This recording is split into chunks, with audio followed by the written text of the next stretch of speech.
She asked for water. They looked past her like she didn't exist. By the time the flight landed, the crew realized too late who she really was. No yelling, no threats. Just one quiet report that triggered a chain they couldn't stop. And in the end, the woman they tried to ignore was the one who shut everything down. Before we start the story, comment below where in the world you're watching from today. And if you like this story, don't forget to subscribe and turn on the bell icon so you don't miss future stories like this one. Leona Briggs sat in seat 2A, her hands folded gently in her lap. She wore a dark blue wrap coat and a silver pin shaped like a small dove. The other first-class passengers had settled in with champagne flutes and soft conversations. Leona kept to herself, reading the folded program for her husband's ceremony. In 3 days, he would be honored in Washington, D.C. as the new regional police chief of public oversight. The city had booked her this flight as part of the official package. It was supposed to be a quiet, simple trip. She looked out the window, watching the rain streak against the glass before takeoff. The flight attendant walked by. Tall, sharp-jawed, hair tied too tight. Her name tag said, Tara. She gave a quick smile to the man sitting behind Leona, calling him Mr. Hollis, and offering him sparkling wine. When she reached Leona's row, she didn't speak, just nodded once and passed by. Leona said nothing. She wasn't new to this. She had walked through enough lobbies, stores, and meeting rooms where politeness didn't mean kindness, and quiet glances meant something else entirely. As passengers settled in, Tara returned with drink service. Again, she addressed every row with warmth, by name, with casual charm.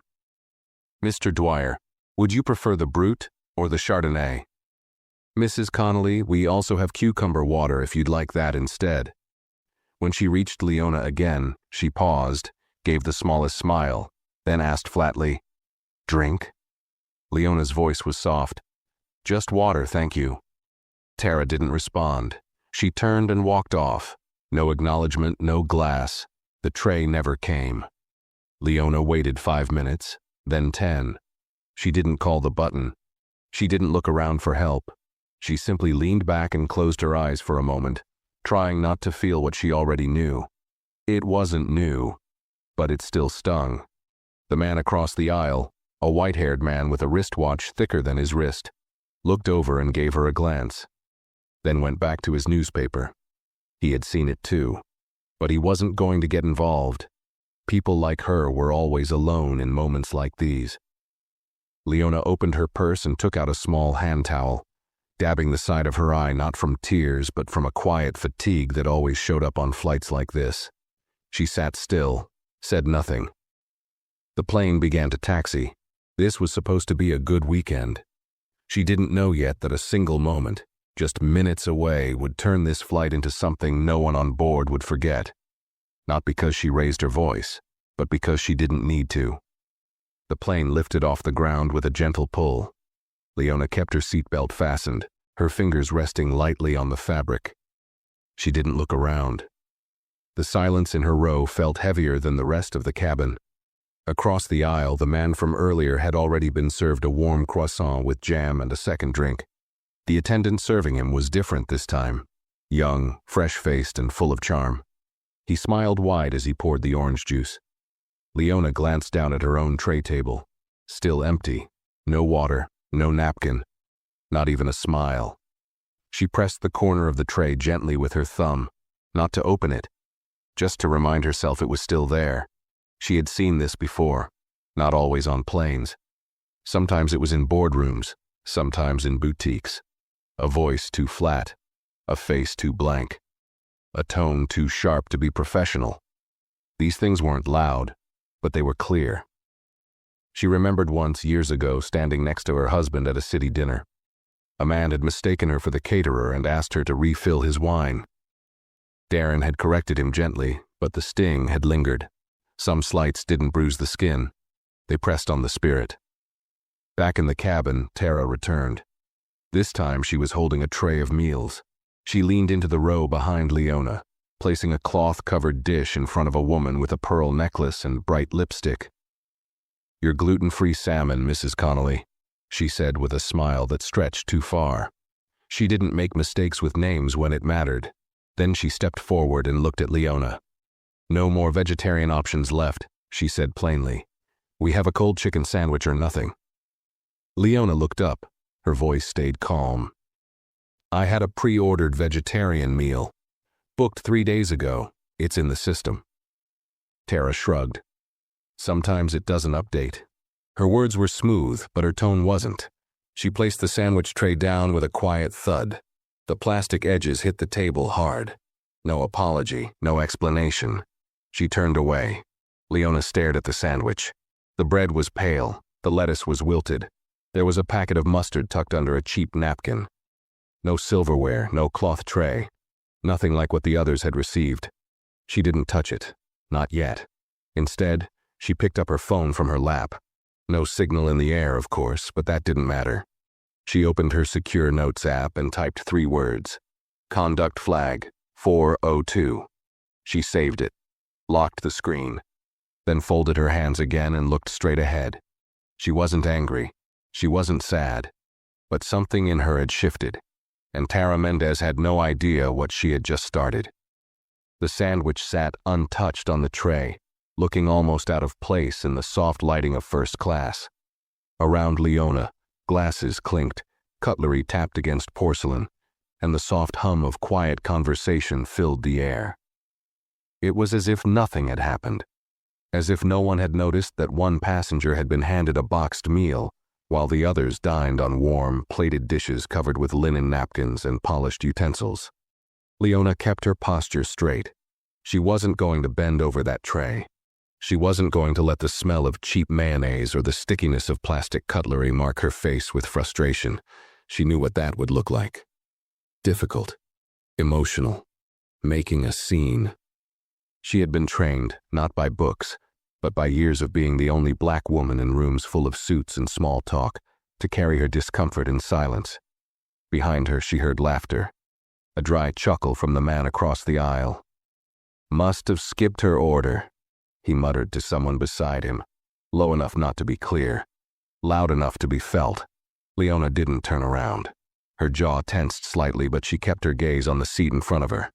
A few rows back, a young flight attendant, different from Tara, walked past, glancing her way for just a second too long. He looked like he knew. His eyes caught the sandwich on her tray, lingered on the lack of silverware, and then quickly moved on. No words, no questions. Just the kind of silence that protects people from being involved. Leona shifted slightly in her seat and crossed one ankle over the other. Her phone rested on her thigh, the screen black now. But her mind wasn't quiet. She thought of Darren, her husband, how he had spent years building his reputation, not just as a police officer, but as a leader who had changed things from the inside. He had worked his way through every level of a system designed to keep men like him out. Now he was in charge of cleaning it up. He knew how systems worked. He knew how bias crept in without a name, how it lived in jokes, glances, and seating charts. And he had taught her something important. You don't have to be loud to be heard. You just have to be exact. She looked down at the tray again, not out of sadness, but to memorize it. The sandwich, the napkin, the chipped edge of the plastic cup. Details mattered. People forgot emotions, but they remembered proof. Tara passed by once more. This time she didn't stop. Her hand brushed against Leona's arm as she leaned across to speak to the man beside her. It wasn't an accident. The tray shook slightly from the motion, the mustard packet falling to the floor. Still no apology. Leona slowly picked up the packet and placed it back on the tray. Then she reached into her handbag and pulled out a small black notebook. It wasn't fancy, just something she used when she needed to write down what couldn't be forgotten. She opened it, wrote one line. Seat 2A. No water, no meal, no apology. Then she closed it. The man beside her shifted slightly, sneaking a glance at her notes. He looked back toward his glass of wine quickly, pretending he hadn't seen anything. But he had. That was enough. Leona folded her hands again. She wasn't ready to act yet. But the time was coming. And when it did, she wouldn't need to raise her voice. The facts would speak for themselves. Leona stared at the seat back in front of her, but her mind was far away. Years back, maybe even decades. It was strange, the way one small moment could unlock so many old ones. She could still hear the voice of her high school counselor telling her she was more suited to practical careers. Not law, not politics, not anything that made decisions. "You're very polite," he had said, as if that was a compliment. She remembered sitting outside a courtroom at 26, dressed in navy slacks and a borrowed blazer, waiting to testify for a civil rights case Darren had been working on. A clerk had asked her twice if she was there to serve coffee. That same week, she had helped write the entire brief. People saw what they expected. And if you didn't fit that picture, if your skin, your posture, your silence didn't match the story they already had in their minds, they tried to fit you back into it. Sometimes gently, sometimes like Tara. Her stomach twisted, not from hunger, but from something else. It was a familiar weight, a mix of humiliation and the exhaustion of having to decide again how much of herself to protect. Should she let this one slide? Let Tara feel like she had done her job? Or speak up and be labeled overreacting before they even reached DC? She could feel the judgment already, like a storm gathering under her skin. "It's just a sandwich." She probably made a mistake. "You're being sensitive." But it wasn't just a sandwich, and it wasn't a mistake. It was everything she'd seen before. The careful rudeness, the performance of politeness for others, and the cold efficiency used to erase her presence. Leona turned slowly and looked down the aisle. Tara was now crouched near row 1D, chatting lightly with a well-dressed couple. Her smile had changed. Softer, warmer, almost sweet. Leona studied the way her hand rested on the seatback, the way she laughed with just enough volume for others to hear. She knew how to turn it on, which meant she also knew how to turn it off. It wasn't forgetfulness, it was a choice. Leona took a deep breath and slowly unwrapped the paper napkin on her lap, more to keep her hands busy than anything else. Her fingers felt cold, her jaw ached from staying clenched. She hated that it got to her, but it always did. That was the trick. These moments were never loud enough to scream about, but always sharp enough to hurt. She glanced sideways and caught the eye of the young attendant who had passed her earlier, the one who had hesitated near her row. Their eyes met for a second. His lips parted like he might say something, then closed again. He nodded politely and moved on. So that's how it would go. Again. She was alone in this, but not entirely. She leaned down slowly and reached for her carry-on. Inside was a slim case with a built-in power port and secure access link to a private communications network. Not public internet, not personal email. Just one-touch encrypted contact with her husband's executive assistant, a feature installed after the last time she had been followed through an airport terminal by a stranger who just wanted to talk. Leona clicked the screen open, typed a passcode, and paused.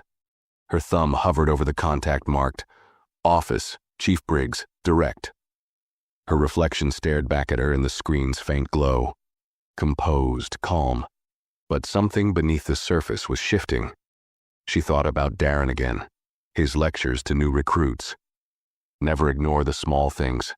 Big problems always start small. She tapped the message window.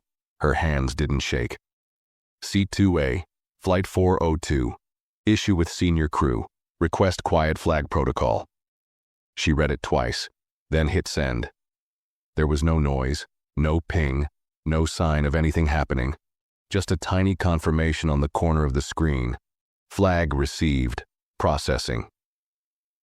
Leona slid the device back into her bag, smoothed down her dress, and looked ahead.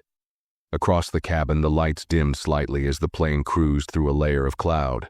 She could feel the vibration of the engines through her seat. Everything looked normal. Everyone looked relaxed. But she knew what the system would now begin doing, quietly pulling logs, checking service times, reviewing behavior, running it all against standard procedure. It had started. Tara didn't know it. The passengers didn't know it. Not even the pilot had been told yet. But something was unfolding now, step by step, like a quiet machine set into motion by one small push. And it was all because a woman who had been overlooked one too many times finally decided not to let it go. The air in the cabin felt still, like the kind of silence people don't notice until something has already happened. Leona sat unmoving, her hands placed gently over the tray as if guarding the untouched sandwich. She hadn't eaten. She didn't plan to. Her stomach didn't want food. It wanted dignity. She watched the cabin crew move with ease, weaving through the rows, pouring coffee, bending politely to adjust napkins, laughing at passengers' jokes. None of that grace had touched her seat. Not once. Not even by accident. It was like there was a wall around her. A quiet, invisible line that marked her as not quite belonging. It wasn't the first time she'd felt it, but this time it pressed harder. Leona thought back to a Sunday afternoon, nearly 10 years ago. She and Darren had been at a restaurant in Baltimore after one of his speeches on policing reform. The hostess seated them in the back corner, near the kitchen doors. Even though half the dining room was empty, they didn't complain. They didn't want to start anything. But halfway through the meal, Darren had leaned in and said, "You know, they sat us back here because they think we won't tip like the others." Leona had smiled, tight-lipped, and replied, "Then let's leave them something they won't forget." She'd tipped 40% and handwritten a note. "We noticed. We just chose not to argue." Back then, it had felt like a small victory. But now, sitting here with a sandwich that didn't belong in this cabin, she wasn't sure small victories were enough anymore. Tara returned. Leona heard her heels click before she saw her. She was moving quickly down the aisle, holding a fresh cup of coffee on a silver tray. Her eyes avoided Leona's seat entirely, as if it didn't exist. She stopped 2 rows ahead and leaned down to hand the drink to a man in a navy suit. "Extra cream, just how you like it," she said, voice soft and sweet. The man laughed. "You remember everything." Leona didn't blink. Her eyes stayed locked on Tara's back, her jaw firm. There was no hate in her expression, just clarity. She wasn't being dramatic. She wasn't trying to make a scene. She had simply been erased, and there was nothing subtle about it. Tara turned to walk back, and finally, her eyes landed on Leona again.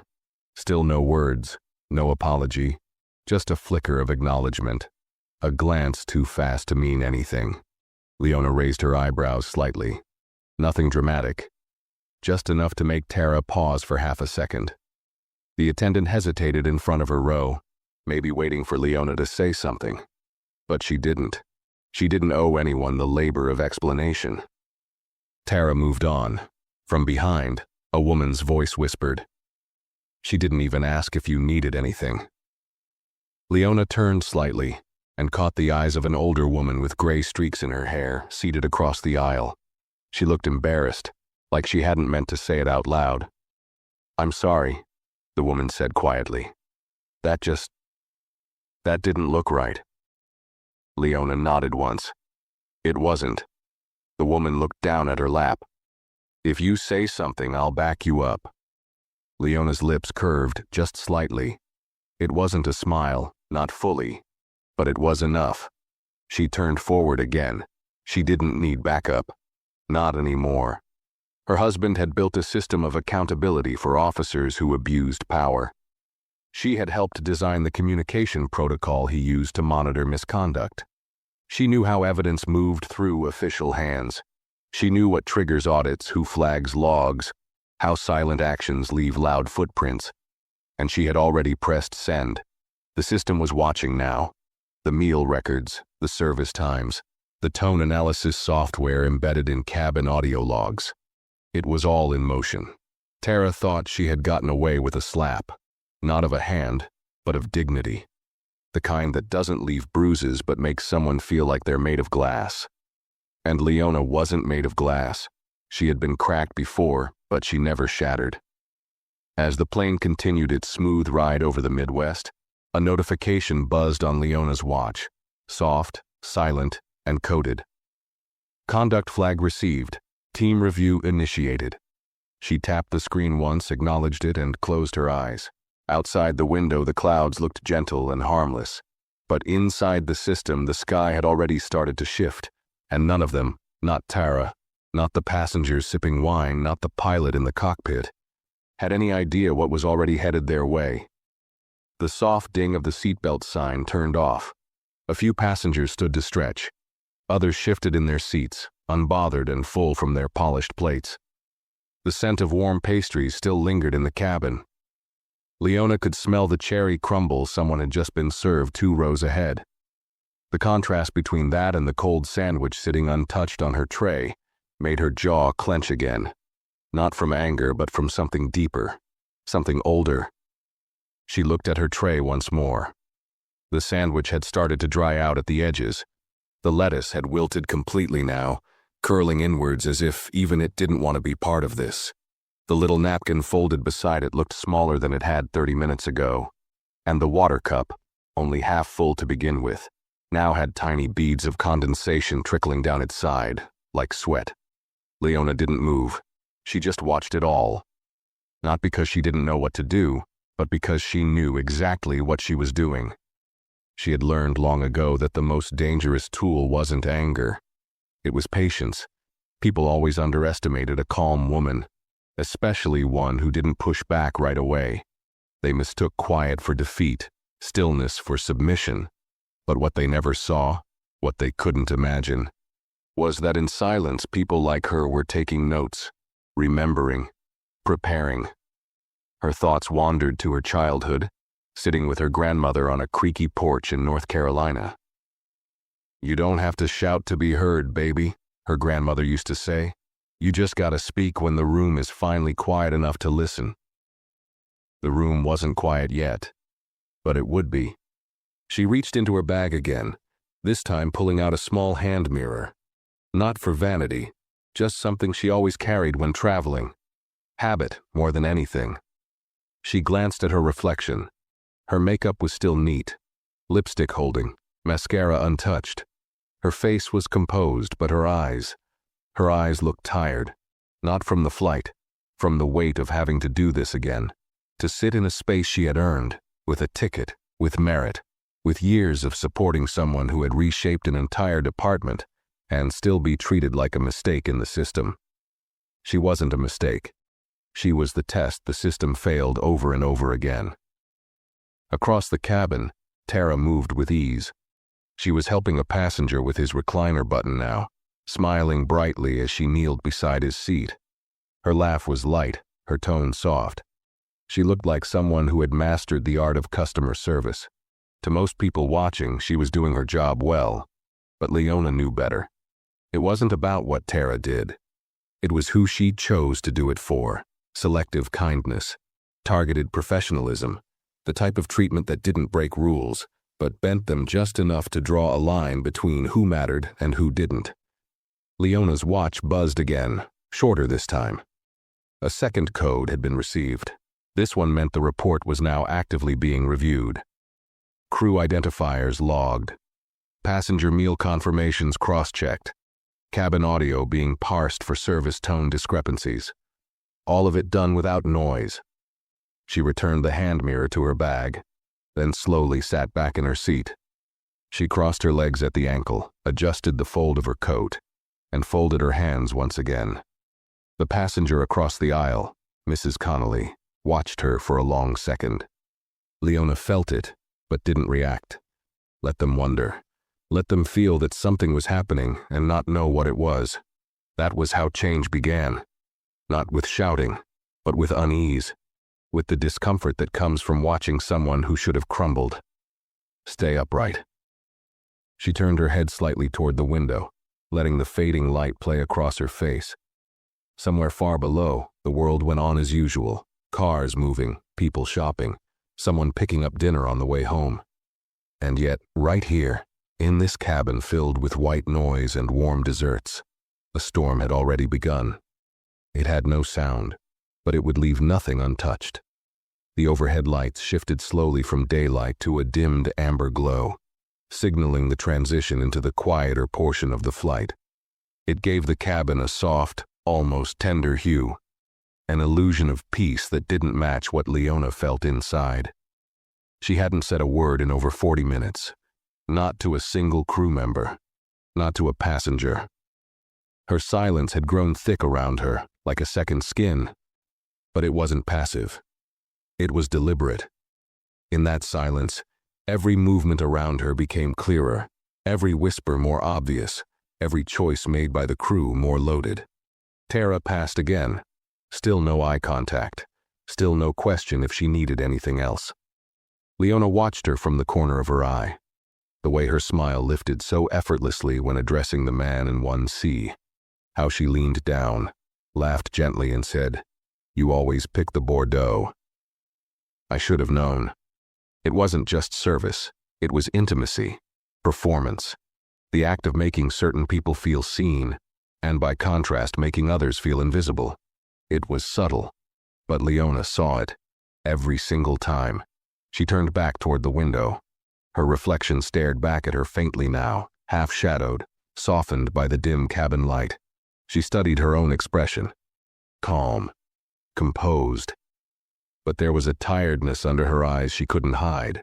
Not from herself. Not after this many years of having to stay graceful, even while being dismissed. She thought about how many times she had explained things gently to avoid being called aggressive. How many times she had smiled while being spoken down to. How many times she had been the most qualified person in the room and still treated like someone who had wandered in by mistake. She had worked her entire life to never be underestimated, but it never stopped happening. And what burned even more was the fact that it didn't come from loud insults or slurs.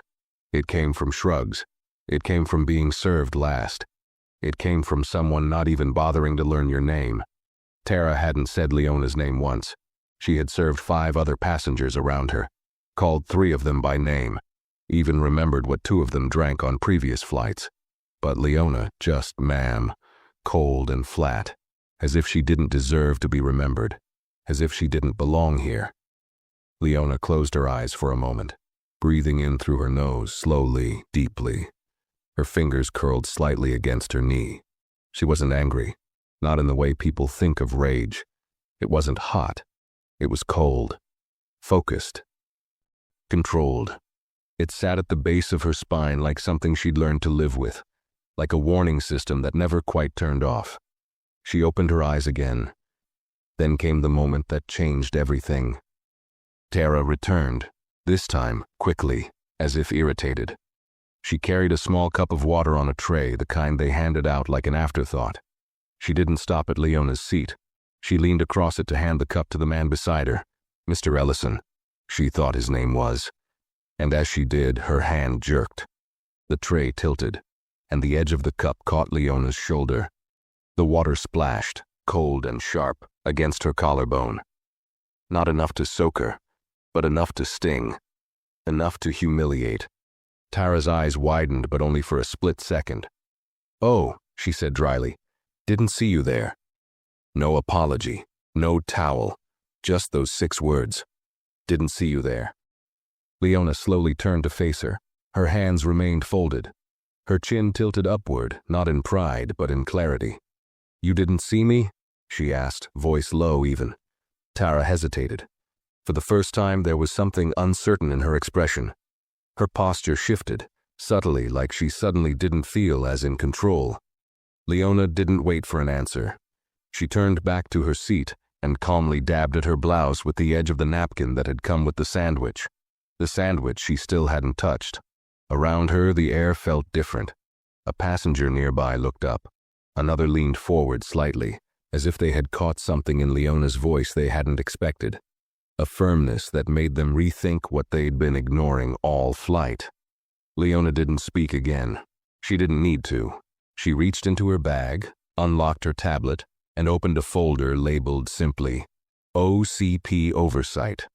It was the department her husband had founded after becoming regional police chief. The Oversight and Conduct Program, designed to investigate misconduct, quietly, efficiently, and without warning.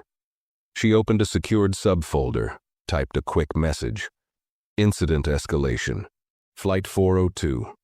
Cabin crew Tara Mendez, priority review requested. Media discretion advised. She hit send. She didn't look for a reaction. She didn't scan for validation. She simply leaned back and let the quiet settle over her again. Somewhere behind her, a few passengers had gone silent. They'd seen the splash. They'd heard the tone. And maybe, just maybe, they were beginning to realize this wasn't a woman who would walk off this plane and forget it ever happened. Leona didn't want an apology. She wanted the system to feel what it had taught her to carry for years, and now it was going to. The cabin lights dimmed further as the flight entered cruising altitude over Ohio airspace. A low announcement crackled through the intercom. Altitude level reached, expected weather clear, estimated arrival still 2 hours away. The captain's voice was calm, routine, the kind of voice meant to keep things ordinary. But nothing about the atmosphere in Seat 2A felt ordinary anymore. Leona Briggs sat still, her blouse now slightly damp where the cold water had splashed earlier. A faint ring of moisture marked the edge of her collar. The chill had faded, but the feeling hadn't. It wasn't the water that unsettled her. It was the way it had been handled. Like she didn't matter. Like her discomfort was a small thing that didn't deserve attention. And it had been handled exactly how so many things in her life had been handled. Minimized, dismissed, overlooked. She could feel her pulse in her wrist now, steady but firm. Her body had long since learned to hold emotion tightly, never letting it leak where it could be used against her. The silence she kept wasn't weakness. It was discipline. The kind you only learn after years of being spoken over, ignored, or politely excluded from rooms where decisions were made. Across the aisle, Mrs. Connolly glanced at her again, her expression tight with discomfort. She had seen the splash. She had heard Tara's flat, didn't see you there. Leona could see in the woman's eyes the quiet struggle, the part of her that wanted to say something, and the other part that didn't want to get involved. That was how this worked. Polite people said nothing. Uninvolved people looked away. And the system counted on both. Leona returned her gaze to the tablet in her lap. The screen still glowed, soft and blue, displaying a short confirmation. OCP flag received. Preliminary activity logged. Full review pending. It had begun. Quietly, efficiently, exactly as it was designed. Her husband, Chief Darren Briggs, had worked for nearly a decade to build this framework. It wasn't just for officers. It wasn't just for police stations.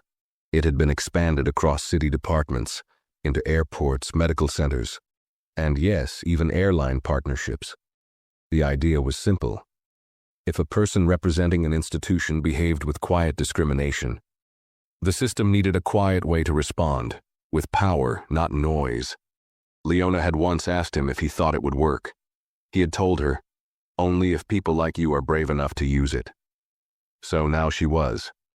She placed the tablet back into her bag slowly, gently.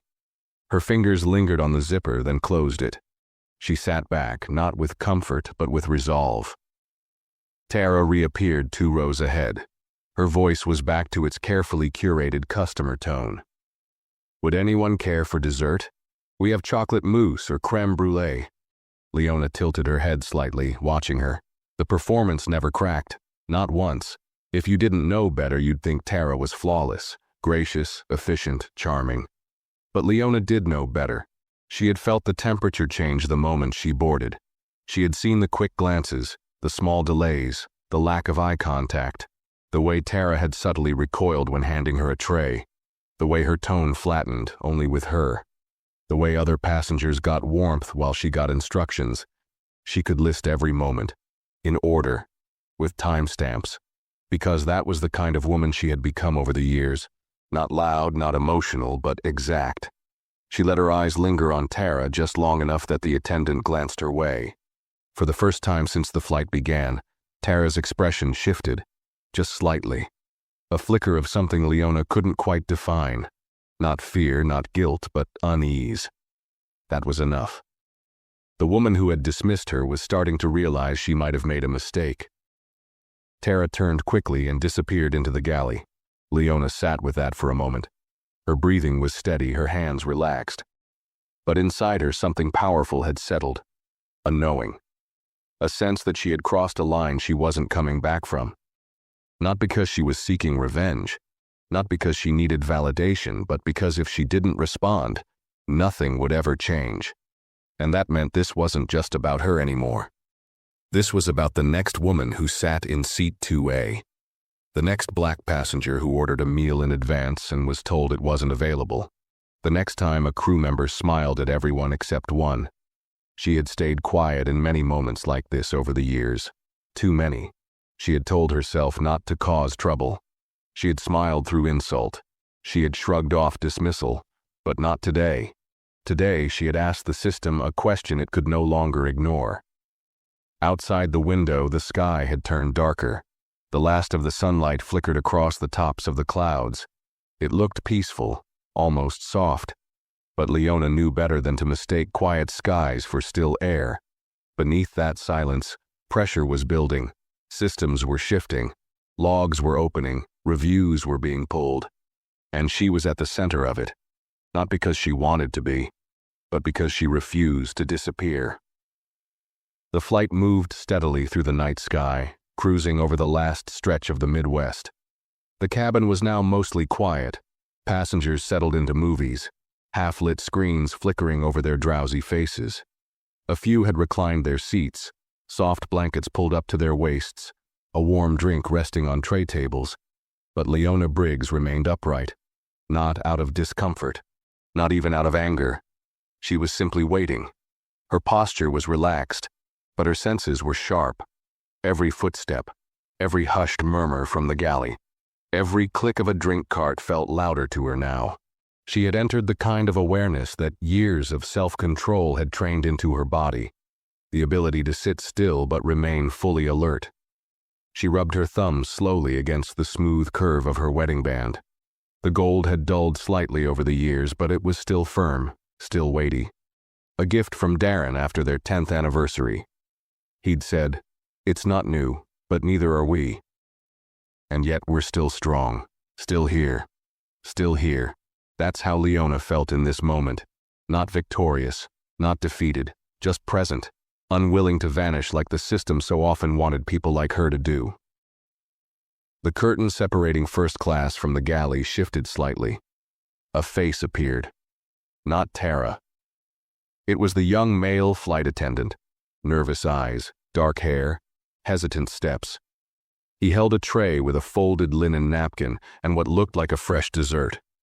He glanced at her seat, then back at the galley curtain. His body language screamed uncertainty. Leona watched him approach. Slowly, cautiously. He stopped beside her and lowered his voice. "Ms. Briggs?" he said, barely above a whisper. Her name. The first time anyone on this flight had said it. She nodded once, steady and silent. I wanted to apologize," he began, voice awkward but genuine. "I saw what happened earlier. I didn't know what to say, but I should have said something. I'm sorry." He set the dessert in front of her. Creme brulee, perfectly smooth with a side of fresh raspberries and a silver spoon. No plastic, no paper. "I thought maybe." He hesitated, his face flushing. "You deserved better than what you got." Leona looked at the plate, then back at him. "You're not the one who served me the sandwich," she said quietly. "I know," he replied. "But I served the silence." That stopped her. It was honest, clumsy, but honest, and it cut through the surface. She let out a long breath, not quite a sigh. "Then thank you for finally seeing me." He gave a tight nod and turned to leave, the tray now empty in his hands. Leona looked down at the dessert. She didn't touch it right away. It wasn't about the food. It never had been. But something in her eased, just slightly. Someone had seen. Someone had cared enough to break the pattern. But the moment didn't stay gentle for long. 10 minutes later, a different kind of shift happened. A quiet knock on the cockpit door. The curtain pulled back. A third crew member, female, older, unfamiliar, entered the first-class cabin. She wore a dark blazer instead of a standard crew uniform, and a small gold pin that read Supervisor. She moved directly to Leona's row and paused. "Ms. Briggs," she said, her voice low, official. "My name is Carmen Leving. I'm the in-flight operations supervisor. I've been briefed on a concern that was logged during this flight." Leona nodded. "You've been briefed already?" "Yes, ma'am. Our operations team received a live flag from a third-party protocol.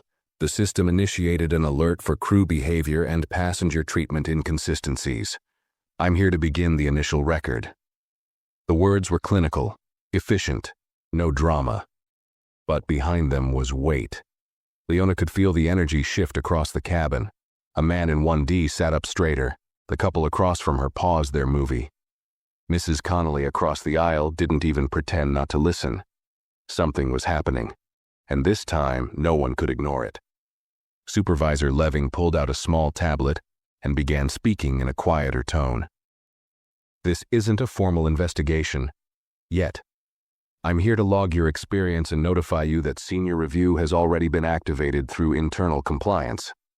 Leona didn't speak right away. For a moment, she felt the pull of old instincts, the urge to say, "It's fine," to minimize, to let it pass, to protect her own image before someone labeled her a problem passenger. But not this time. "I was served last. I was served the wrong meal. I was dismissed, ignored, and then physically brushed by a crew member who spilled water on me and didn't apologize," she said, slowly, clearly. "And not once was I addressed by name. Until now." Supervisor Leving gave a single nod, her face unreadable. "Understood," she said. "And the crew member involved?" "Tara Mendez," Leona answered, without hesitation. The supervisor tapped her screen. "Please know, your report has been marked under immediate level review, with executive notice. Upon landing, this will be escalated to our compliance director and third-party oversight liaison." It was happening, not in public, not on social media, but in the system itself, and this time, the system couldn't pretend it hadn't seen her. The supervisor stood. "Thank you, Ms. Briggs. We'll notify you once the action chain has begun. For now, please let me know if you need anything else." Leona looked up, her eyes steady. "I need them to understand this wasn't about a sandwich." Leving paused. "Yes, ma'am, I believe they will." Then she turned and walked back through the curtain. The moment she disappeared, the cabin seemed to exhale. People stirred, eyes darted. A quiet tension sat over the rows like static. But Leona, she didn't flinch. She leaned back, folded her hands, and waited. Because this time she wasn't walking off this plane invisible. This time the flight crew wouldn't be the only ones writing a report. The cabin didn't return to normal. Not really. People tried. A few restarted their movies. Some reclined their seats again, forcing smiles and soft sighs as if nothing had shifted. But something had. The air felt tighter, quieter. Conversations dropped in volume even among those pretending not to notice. The scent of dessert still lingered, but the sweetness had turned stale. Leona sat motionless. She hadn't touched the crème brûlée, not because she was bitter. She simply didn't want it. It had arrived too late, not in time to comfort, only in time to cover. And she wasn't hungry for comfort anymore. She was hungry for accountability. She watched the flight attendants move now, studied their faces. Daniel, the younger man who had brought her the dessert, looked nervous. He walked slower, avoided eye contact with Tara. His hands trembled slightly as he cleared the tray from another passenger's seat. He wasn't guilty, not directly, but he had known. And now he was trying to unknow what he had seen. Mrs. Connolly gave Leona another glance across the aisle. She looked like she wanted to speak, but hadn't found the courage yet. Leona understood that feeling. The deep discomfort of knowing something is wrong but wondering if saying something will cost you more than it's worth. That was what the system counted on. People measuring their discomfort against their inconvenience, and choosing silence. Leona shifted slightly in her seat and pulled her coat tighter around her shoulders. Her blouse was dry now, but she could still feel the cold where the water had touched her. It was like her skin hadn't forgotten. She thought of Darren. of the long nights he had spent in meetings trying to change things from the inside. City officials who smiled in public but hesitated behind closed doors. Leaders who nodded at his ideas and then buried them in committees. And of the times he had come home exhausted, loosened his tie and said, "They think progress is a press release." They both knew better. Real change wasn't loud, it wasn't glamorous. It didn't trend. It was quiet, heavy, slow, and it started with one person refusing to shrink. A soft vibration on her wrist broke her thoughts. She glanced down at her smartwatch. A new notification glowed across the small screen. Compliance escalation approved. In-flight review initiated. Crew behavior monitoring active. Internal audit reference ID 402-MZ-Tier 2. Her heart didn't race. Instead, something deeper settled into her bones. Validation, not for revenge, not to humiliate, just to be seen, in full, without shrinking to make others feel comfortable. Across the aisle, Mrs. Connolly finally leaned over. Her voice was soft, barely above the drone of the engine. "I saw all of it," she said. "If they ask, I'll tell them." Leona nodded slowly. "Thank you." Another pause. The woman's fingers fidgeted with her wedding ring. I think we all saw it," she added, voice lower now. "We just didn't know what to do." Leona met her eyes, holding them there for a beat. Not with anger, not with blame. Just a truth too heavy to ignore. "You do now." The woman looked away, ashamed, not humiliated, just reflective, like someone who had been looking at a blurry picture and suddenly saw it come into focus. That was enough. Leona wasn't looking for allies. She wasn't trying to build a case in the court of public opinion. The review had already begun. The wheels were already turning. And this time, she wasn't leaving it to someone else to interpret what happened. She had documented everything. The untouched meal, the time she had been skipped, the exact moment the water was spilled, the line Tara had said, "Didn't see you there." That line, more than anything, was what she had sent in the report, not because it was cruel, but because it was revealing. She could still hear it echoing in her mind. "Didn't see you there." A phrase so casual, so common, and yet so sharp. That was how discrimination had evolved. No longer loud slurs or harsh insults, just absence, erasure, the quiet choice to look through someone instead of at them. Leona reached into her bag and pulled out her notebook again. She opened to a fresh page. Her pen hovered for a moment. Then she wrote, "The system didn't need to scream to fail me. It only needed to stay silent." She paused, then added, "But I didn't stay silent." As she closed the notebook, she heard footsteps approaching, not hurried, not rushed, but firm. Tara. She appeared at the end of the row again, her face unreadable, her hands clasped tightly in front of her. There was no tray this time, no smile. "Ms. Briggs," she began, her voice lower now, practiced, but thin around the edges. "I wanted to say I apologize if anything I did was uncomfortable." Leona tilted her head slightly. "Uncomfortable?" A long pause stretched between them. Tara's mouth moved slightly, but no words came. "I mean," she tried again, "if I caused any distress." Leona stared at her, calm as ever. "Are you apologizing?" she asked. "Or avoiding responsibility?" Tara swallowed. Her face stiffened. "I just wanted to be professional." "You've already done that," Leona said evenly. "Professionally selective, professionally cold, professionally dismissive. So now be honest." Tara looked down, but the silence around them had grown thick. Too many ears were listening now. Too many eyes had shifted from their books and screens. "I didn't mean to make you feel overlooked," Tara finally whispered. "That's the problem," Leona replied. "You didn't need to mean it, you just needed to not care." She didn't raise her voice. She didn't insult. But the weight of her words was louder than any outburst could have been. Tara gave a small nod and stepped back. Then she walked away. Leona didn't watch her go. She simply reached for her seatbelt and fastened it again, even though the captain hadn't announced the descent yet. Something inside her knew they were nearing the ground, not just in distance but in consequence, because what had happened in the air wouldn't be left behind when the wheels touched down. This time, it would land with them. The captain's voice returned, this time softer, more formal, laced with that practiced calm all pilots are trained to use.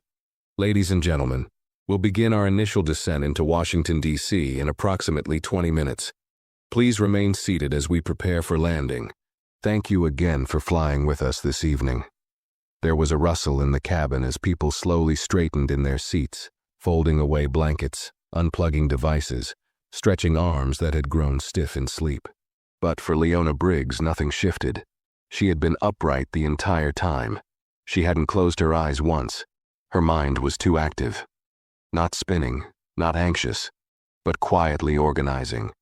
Sorting through everything that had unfolded over the last few hours. Tara's long absence, the untouched sandwich, the dismissive glance, the water, the apology, if one could even call it that. And now, the descent. The descent always brought a strange energy to flights, a shared sense of return, of reality approaching. Passengers suddenly more aware of one another, more alert to the space they shared. But this time the atmosphere felt heavier. Wordless tension floated between rows.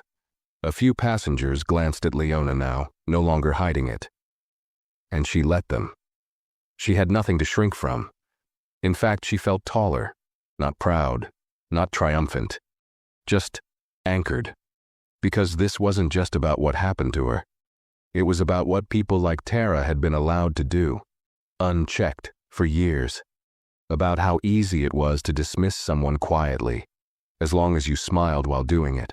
About how many passengers had sat in these same seats, feeling the same sting of being ignored, and told themselves they were imagining it. Leona wasn't imagining it. She had receipts. She reached into her bag again and opened the secure tablet one last time. A new alert blinked at the top of the screen. Incident ID 402-MZ-Tier 2 has been upgraded. Final status: Tier 1 escalation. CEO notification pending. Legal review requested upon arrival. She stared at it for a long moment. Tier 1, the highest possible level of in-flight conduct review. That meant full audio review of cabin recordings, crew behavior history checks, and a waiting response team on the ground. It meant the airline's legal division had already been contacted.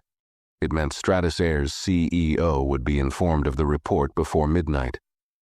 Leona didn't smile. She didn't pump her fist or feel any burst of satisfaction. Instead, her chest tightened slightly, not from nerves but from the weight of what it took to get here. The emotional labor of staying calm, the strategic restraint, the decision to speak in the right tone, at the right time, so no one could twist her into the angry woman trope they expected. She had to carry herself like evidence. Even her silence had to be deliberate. The landing gear dropped. A low, mechanical hum vibrated through the floor beneath her. She tightened her seatbelt, then folded her hands once again. Tara hadn't reappeared. Not since their last exchange. Not even to complete her final walkthrough. The young attendant, Daniel, had taken over the front cabin service. He moved slowly now, like someone walking across a frozen lake trying not to crack it. He stopped beside Leona's seat briefly, cleared the untouched dessert tray and whispered, "They're meeting the plane when we land." She didn't ask who. She already knew. "Thank you," she said quietly. He nodded once. No words, then kept walking. Outside her window, the lights of Washington twinkled into view. Roads lit like veins, buildings glowing like tiny embers across the city grid. It was a place she had flown into dozens of times. But tonight, the city felt different, more exposed, like it too was about to face something it had long looked away from. The plane tilted into final descent. Passengers braced instinctively, holding onto seat arms, straightening their backs. Leona remained still. As the runway approached beneath them, she closed her eyes, not to rest, but to remember. She remembered the time she'd walked into a high-level community board meeting and was asked whose assistant she was. She remembered standing beside Darren in uniform and having a man shake his hand and completely ignore hers. She remembered being told by a colleague at a city fundraiser, "You speak so well. It's refreshing." And she remembered how many times she'd been told, with a smile, that she probably misunderstood. But she hadn't misunderstood. She had endured, she had recorded, and now she had responded. The tires screeched softly as the plane met the ground, the force pushing her gently forward in her seat. A collective breath exhaled through the cabin. Some clapped faintly, more from habit than celebration. Leona opened her eyes. She watched the runway lights blur by in streaks until the aircraft slowed to a calm roll.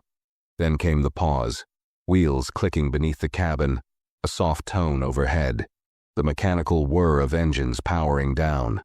A voice came through the intercom, not the captain's.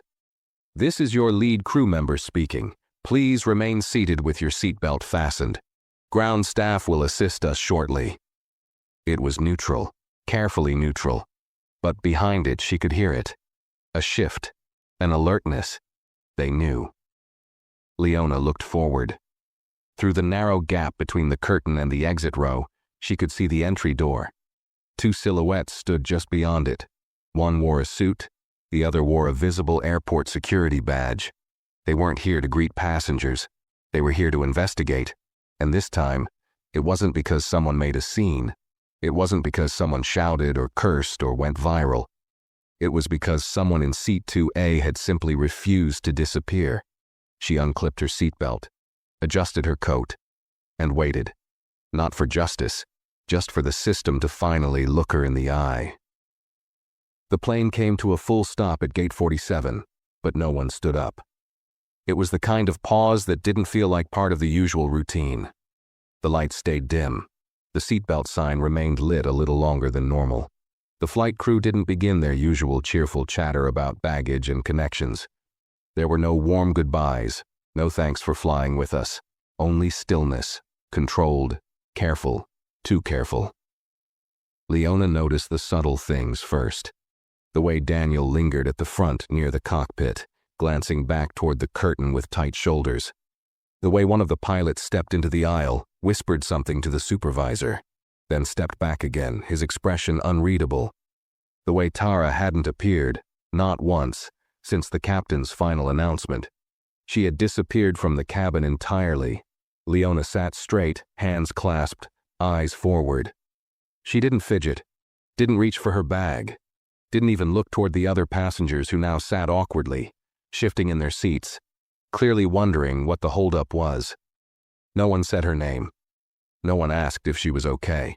But everyone knew. They didn't know the details. They hadn't read the reports or seen the flagged compliance data scroll across an executive dashboard. But they had seen enough.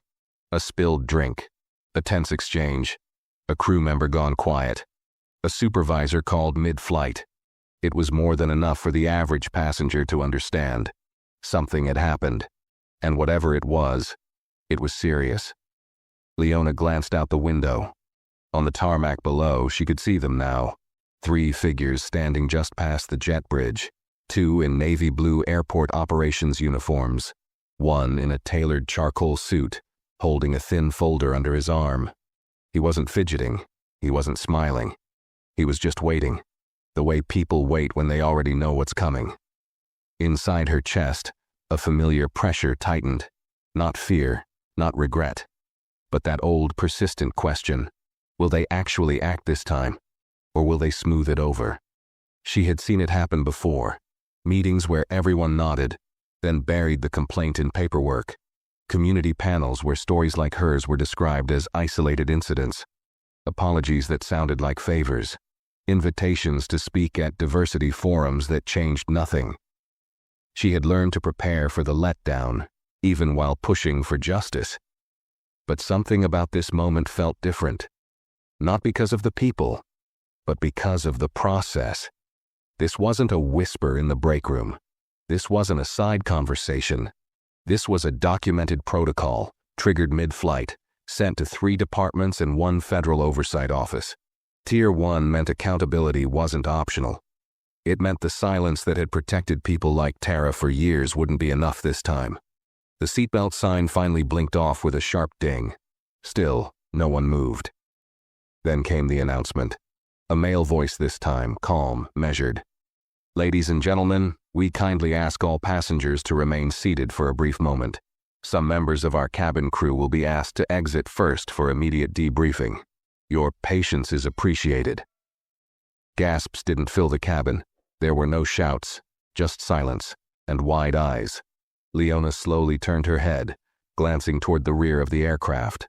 From the narrow gap near the lavatory, she saw her, Tara, standing stiffly, arms crossed in front of her apron, expression blank. Two people were speaking to her. One of them held an iPad. She couldn't hear the words, but she didn't need to. This was the moment Tara had never expected. The one where the person she'd quietly dismissed turned out not to be invisible. Leona looked away, not to spare her the shame, but because it wasn't her responsibility to witness it. She had done what she needed to do, with restraint, with precision, without raising her voice. Now the system had to do the rest. Moments later, the front door opened with a soft hiss. A gust of colder air entered the cabin, followed by quiet footsteps. A man in a dark suit walked in first. Early 50s, balding, wireframe glasses. His badge hung from a leather lanyard tucked beneath his blazer. He didn't speak right away.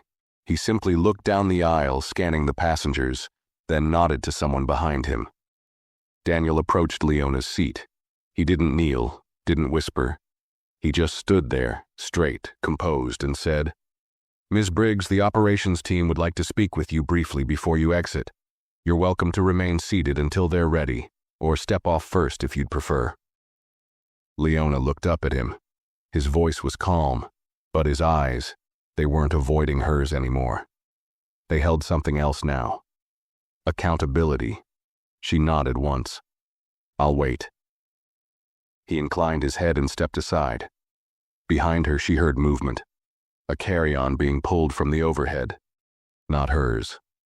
A passenger was leaving early, probably hoping to escape the discomfort of being in the same cabin where it happened. That's what some people did. Fled the discomfort. Pretended neutrality.